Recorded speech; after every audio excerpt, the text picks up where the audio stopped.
तो यार जादवपुर यूनिवर्सिटी की डिसेंट्रलाइज काउंसलिंग की डेट्स रिलीज हो चुकी है, सीट वैकेंसी भी आ गई है, फॉर्म भी आ चुका है, तुम्हें फॉर्म फिल करना है, कौन कौन सी डॉक्यूमेंट्स लगेगी और फीस स्ट्रक्चर क्या होने वाली है, यानी कि at the time of admission तुम्हें कितना पेमेंट करना है।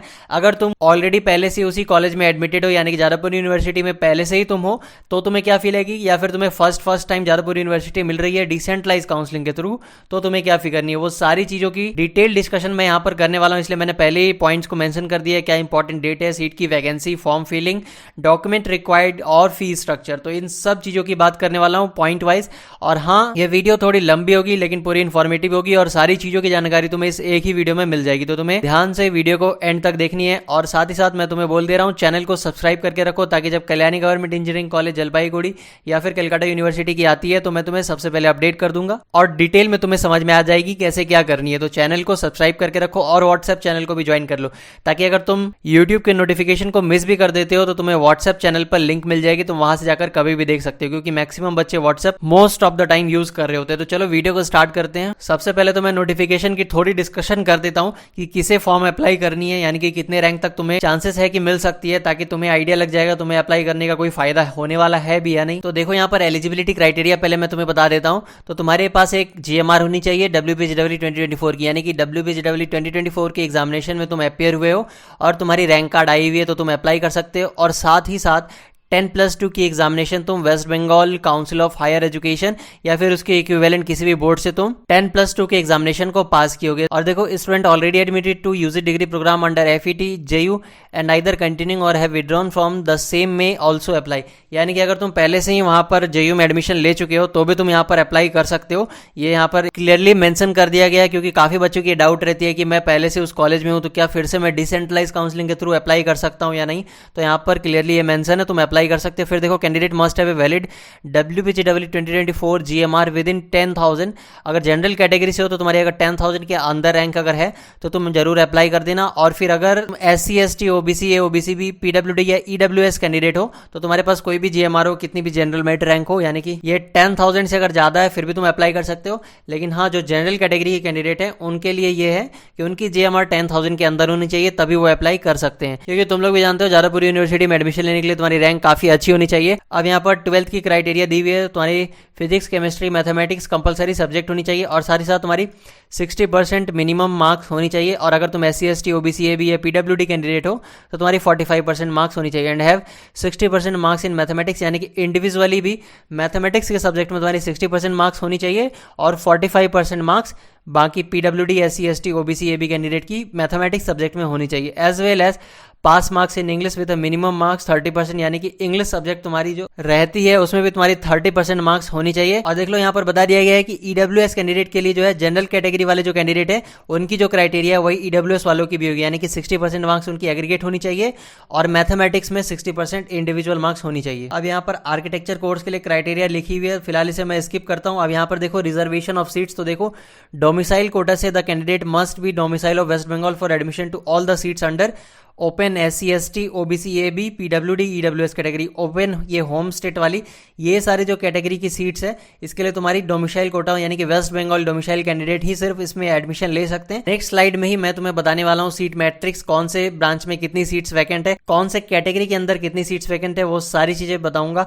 अब फिलहाल देखो, डोमिसाइल ऑफ वेस्ट बंगाल, यानी कि तुम्हारी ये क्राइटेरिया वो क्या होनी चाहिए, तुम या तो लास्ट 10 ईयर से वेस्ट बंगाल में रह रहे हो या फिर तुम्हारे पेरेंट जो है परमानेंट रेजिडेंट है वेस्ट बंगाल के, तभी तुम यहाँ पर वेस्ट बंगाल डोमिसाइल कैंडिडेट माने जाओगे। अब आगे देखो क्या लिखा, candidate need to download the required proforma, यानी कि ये जो परफॉर्मा A1 A2 और B दिया हुआ, ये बार बार मैंने इसके बारे में डिस्कशन पहले भी किया है, तुम्हें WPGW 2024 की इन्फॉर्मेशन बुलेटिन में मिल जाएगी और इसमें सारी चीजें फिल कर कॉम्पिटेंट अथॉरिटी से तुम्हारी वहां पर सिग्नेचर होनी चाहिए। और देखो, और the candidate must produce in original any two of voter ID, Aadhaar, passport, ration card belonging to his or parents, यानी कि इन सब चीजों में से कोई दो चीज तुम्हारे पास होनी चाहिए।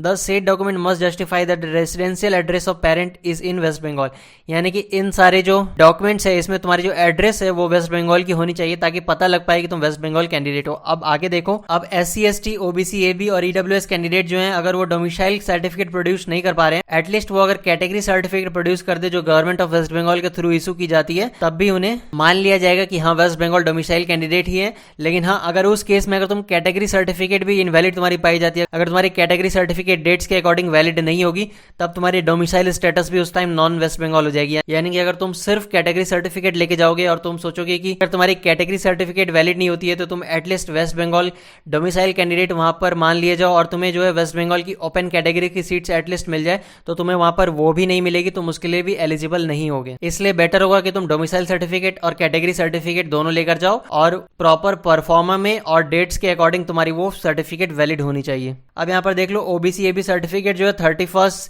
मार्च 2024 के बाद की इशूड होनी चाहिए, और अगर तुम्हारे पास वो नहीं है तो एटलीस्ट तुम्हारी जो एनसीएल सर्टिफिकेट है वो मार्च 31 2024 के बाद की होनी चाहिए, और साथ ही साथ तुम्हें ओबीसी एबी की ओरिजिनल सर्टिफिकेट वहां पर प्रोड्यूस करनी होगी। अब यहाँ पर पीडब्ल्यूडी कैंडिडेट के लिए रिजर्वेशन की सारी क्राइटेरिया लिखी हुई है, और अब चलो मैं तुम्हें सीट मैट्रिक्स यहाँ पर डिस्कशन करता हूँ। स्टार्टिंग सीट वैकेंसी मैट्रिक्स जो अभी दिख रही है वो मैं तुम्हें यहाँ पर अभी दिखाने वाला हूँ, और ये डायनामिक है और ये चेंज भी हो सकती है। देखो क्या लिखा हुआ, vacancies for a particular course under a particular category may increase during counselling process due to a change of course for student already admitted to JU if any. यानी कि देखो कोई कैंडिडेट अगर पहले से मान लो वो इलेक्ट्रॉनिक्स एंड टेलीकम्युनिकेशन इंजीनियरिंग में पहले से पढ़ रहे हैं और अब जो है वो जेयू के डिसेंट्रलाइज काउंसलिंग के थ्रू वो सीएससी में अप्लाई करना चाहते हैं, तो जैसे ही वो सीएससी ब्रांच अगर उन्हें मिल जाती है तो ये ईटी ब्रांच में एक सीट तो वैकेंट हो जाएगी ना, इसलिए यहाँ पर लिखा हुआ है सीट वैकेंसी डायनामिक है और ये चेंज भी हो सकती है। अब देखो अनफिल्ड पीडब्ल्यूडी सीट्स यानी कि PWD seats person with disability seat जो है वहां पर अगर वो वहां पर फिल नहीं होती है तो फिर वो सारी सीट जो है नॉन पीडब्ल्यूडी कैंडिडेट से फिल किया जाएगा उसी कैटेगरी की। यानी कि अगर एससी कैटेगरी में पीडब्ल्यूडी सीट्स है, 2 सीट्स वैकेंट है पीडब्ल्यूडी की, और पीडब्ल्यूडी कैंडिडेट अगर नहीं आते हैं वहां पर तो एससी कैटेगरी की ही कैंडिडेट से वो सीट्स को फिल किया जाएगा। No reserve category seats will be available for general category EWS candidate under any circumstances.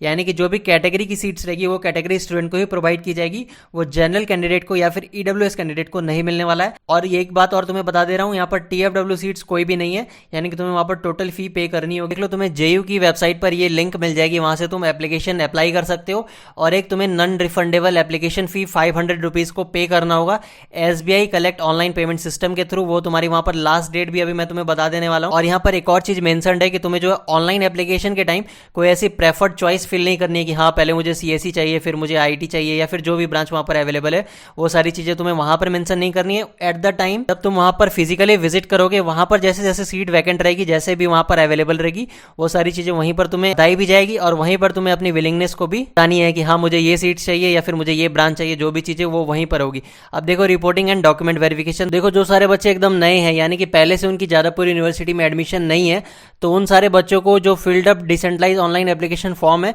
वो लेकर जानी है। SBI collect payment acknowledgement slip लेकर जानी है, जो तुम पेमेंट करोगे वहां पर 500 रुपीज की, वो लेकर जानी है। फिर decentralize reporting form proforma to be downloaded from the admission portal से तुम्हें परफॉर्मर मिल जाएगी, वो लेकर जानी है।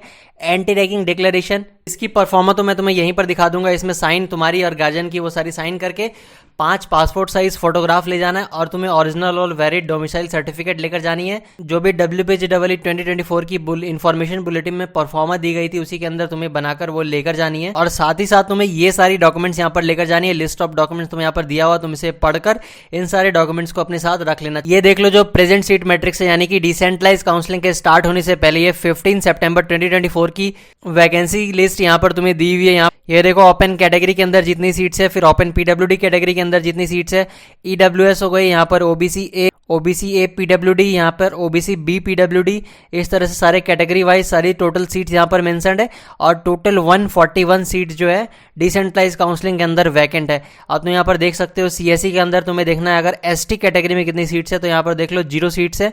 वहीं इंफॉर्मेशन टेक्नोलॉजी ब्रांच की बात करें तो इसके अंदर देख लो तुम्हारी एससी कैटेगरी से 2 सीट्स है, एसटी कैटेगरी में कोई सीट्स वैकेंट नहीं है।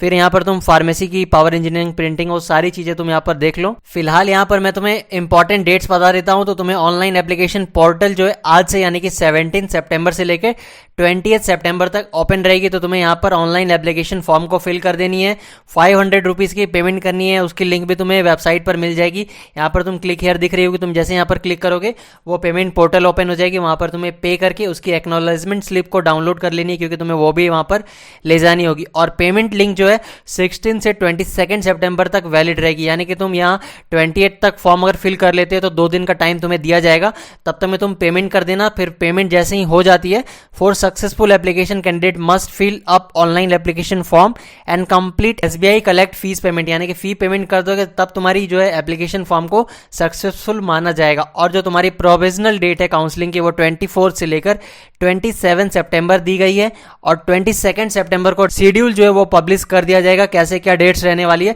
24 से 27 के बीच तुम्हारी काउंसलिंग होगी।